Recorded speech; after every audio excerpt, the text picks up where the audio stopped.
दोस्तों, क्या आप जानते हैं कि दुनिया में ऐसे कई सारे लोग हैं जिन्हें रात में नींद में चलने की बीमारी हो जाती है। लेकिन क्या आपको पता है कि इस बीमारी की असली वजह क्या है? और नींद में चलने की बीमारी हमारे लिए कोई बड़ी समस्या है? और क्या ऐसा होने पर हम इस बीमारी को इग्नोर करते हैं तो ये हमारे लिए कोई बड़ी मुश्किल खड़ी कर सकती है? और अगर आपके साथ भी ऐसी कोई बीमारी है तो इस बीमारी के बारे में जानना आपके लिए बहुत ज़रूरी है, क्योंकि आज की लाइफस्टाइल भी इस प्रॉब्लम की वजह हो सकती है। और हम आगे जानेंगे कि नींद में चलने की वो क्या वजह है जो आप में से बहुत से लोगों को परेशान करती है। तो शुरू करते हैं। अक्सर बहुत से लोगों में ये देखा गया है कि वे रात में सोते समय चलने लगते हैं। कई बार तो नींद में सपने के कारण चलने लगते हैं और कभी किसी चिंता या तनाव के कारण चलने लगते हैं। और कई बार तो लोग नींद में चलते चलते घर के बाहर भी चले जाते हैं, जो बहुत ही ज़्यादा खतरनाक है। और इसमें सबसे हैरानी की बात तो ये है कि उन लोगों को पता ही नहीं चलता कि वो नींद में चल रहे होते हैं। और इस बीमारी को लेकर कुछ लोगों का ये कहना है कि उन पर किसी भूत या प्रेत का साया है, लेकिन ऐसा कुछ भी नहीं है। दरअसल ये एक सामान्य विकार है जिससे कोई भी व्यक्ति पीड़ित हो सकता है,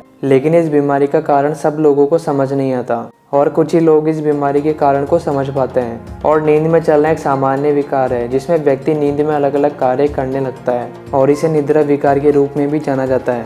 और ये बीमारी बड़े लोगों में कम और बच्चों में ज़्यादा देखने को मिलती है। और ये बीमारी उन लोगों को होती है जिनकी नींद पूरी नहीं हो पाती है और नींद में चलते समय व्यक्ति को उस दौरान होने वाली घटनाएं याद नहीं रहती है। और सामान्य तौर पर इस समय व्यक्ति गहरी नींद में होता है और ऐसे में उन्हें जगाना काफ़ी मुश्किल होता है। और क्या आपने कभी नींद में चलने वाले लोगों को देखा है? क्योंकि जब वे नींद में चलते हैं तो उन्हें देखकर ऐसा लगता है कि वे जगे हुए हैं, जबकि वे सोए हुए रहते हैं। और इस समस्या के होने पर व्यक्ति अपने बिस्तर के आसपास ही चलता है और नींद में होने के दौरान वह कई अन्य काम भी करने लगता है। और अगर उन लोगों को नींद में जगाया नहीं जाए तो वे नींद में चलते चलते किसी भी जगह पर जाकर वापस आकर सो जाते हैं। और क्या आपको पता है कि हमारे दिमाग में दो तरह के केमिकल्स काम करते हैं, एक तो जब हम सोते हैं तब, और दूसरा जब हम जागते हैं तब।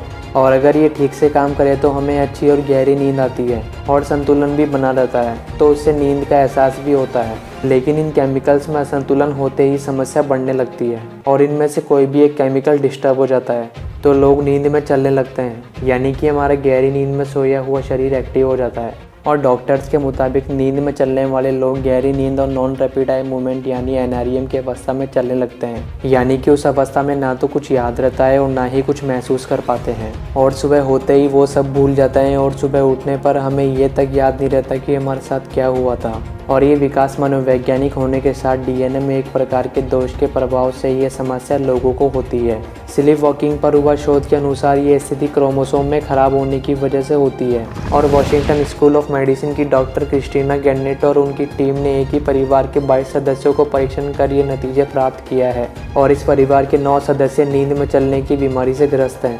डॉक्टर गेनेट के अनुसार इस बीमारी से परेशान व्यक्ति से ये क्रोमोसोम की खामी उनके संतान तक पहुँचती है और इसकी 50% संभावना होती है। और वहीं इटली के मिलन स्थित निग्वार्डा अस्पताल में हाल ही में अध्ययन के अनुसार स्लीप वॉकिंग के दौरान ये पता चला है कि दिमाग का कुछ हिस्सा सक्रिय होता है जबकि कुछ हिस्से नींद में होते हैं। और ये दर्शाता है कि नींद में चलने की वजह इन दो स्थितियों में असंतुलन की स्थिति होती है।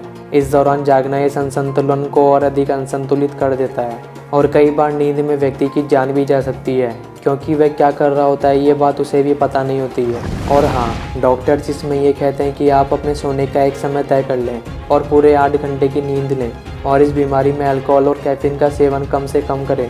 लेकिन ये सब करने के बाद भी आपकी नींद में चलने की आदत बनी रहती है तो डॉक्टर से सलाह ज़रूर लें, नहीं तो आपके लिए खतरनाक साबित हो सकता है। गाइस, अगर वीडियो अच्छा लगा हो तो वीडियो को लाइक कर देना और चैनल पर नए हो तो चैनल को सब्सक्राइब कर देना। Thanks for watching this video.